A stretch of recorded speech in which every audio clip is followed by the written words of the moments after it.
What's going on, YouTube? I'm back with another review, your movie guru. This time, I'm going to be reviewing a film called Bloodshot. For those of you who know anything about it, it's a movie starring Vin Diesel, Isa Gonzalez, Guy Pearce, Tony Kebbell. And the basic plot of the film is you've got this soldier, he gets killed in action, his body gets donated to science, and then these scientists bring him back and infuse his body with these kind of nanotechnology. And these things kind of turn him into a Wolverine type character where these little robots in his system, in his bloodstream, can now heal him from pretty much any danger. But of course, there's a limit. The more they heal him and the more they do things for him, then the more energy they use, and so he can run out of power. Kind of like battery. So I give you right off the bat, it's got I think it's a 38% score on Rotten Tomatoes currently from the critics, but a 70% score by the fans. I was not surprised at all to see that divide. When you look at it from like a critic's point of view, the acting, like I say, it's manageable. There's no breakout performances here or anything. Vin Diesel, he's been chided for his acting ability before. The plot isn't that different than something that we've seen before. This man, as far as someone being brought back to life, but his motivation for going along with what the scientists want him to do is that they program him basically to believe that his wife was killed by some of their enemies, and they just keep wiping his memory. I'm not giving anything away that you wouldn't have seen in the theater or in the trailer, but they wipe his memory each and every time that they kill or he kills someone that they want him to kill. So they basically bring him back to be this type of assassin, and then they just kind of reboot him and then reload him with a new person that they want him to kill. And every time they convince him, they program into his memory that this different person they want him to kill was the one who killed his wife.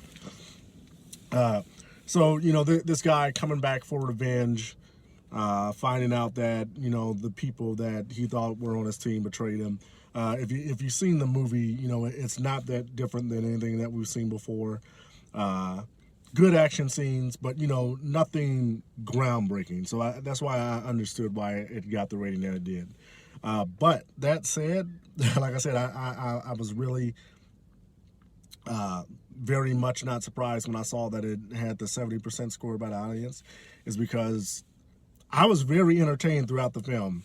Like I said, some people have made fun of, Vin Diesel's acting ability, but for this type of role, he fits well. For this action film type of role, he does good. I enjoyed the action scenes. They were able to do some cool things with the fact that, he could heal. You might have seen these type of abilities in, the Wolverine movies or the Deadpool movies, but they were able to kind of add their own twist to it in the fact that, you've got these little robots running around repairing them. There's a few other things that they're able to do. The villains, like I said, the villains were really like one-dimensional. They're just bad just to be bad.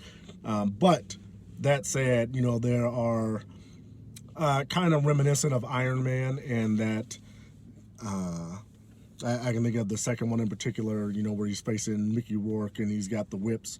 And the villains, they've got some cool little robotic abilities of their own, and it's cool to see them clash with Vin Diesel. So that said, I thought the movie was pretty entertaining. It's a throwback to me, those old 80s style action films where, it is PG-13. So, you're not going to get a bunch of gore or anything like that. But I thought it was really entertaining. If you go knowing what you're getting into, I want to see an action movie. I'm going to go to a movie, have fun. I'm not going necessarily for the greatest plot, or I'm not going for a character drama or anything like that. You'll enjoy the film. I didn't know that it was based on a comic. Apparently, there's a very at least popular in comic circles of the same name, Bloodshot. I don't think that's something that the casual moviegoer is going to be interested in or particularly know about. So, I don't know if it stays true to the character or anything of that nature. But like I say, I definitely enjoyed myself watching the film. I thought it was a lot of fun. And it's something that I would want to see a sequel of. I would like to see, okay, who is he going to face next? By the movie's end, it does leave, room for you wanting to see more. And, as long as they don't try to go and get too fanciful with it or, go in a completely different direction. If you're an action movie fan, I don't see this as something that you wouldn't enjoy. Especially as we're, before that whole summer movie blockbuster where you get to see, the real big films with a bunch of entertainment and explosions and all that. I think this one really served its role well. So my role, I'm going to give a 7.5 out of 10. Very entertaining, and sometimes that's all you can ask for a movie is, were you entertained when you went away or when you came out of it? And I think it did that. So let me know what you think. You think I'm crazy? If you agree with me, leave me a comment. Let me know what you think. Hit the like button, hit the subscribe button. I really appreciate you guys' support, and I'll see you guys with the next one.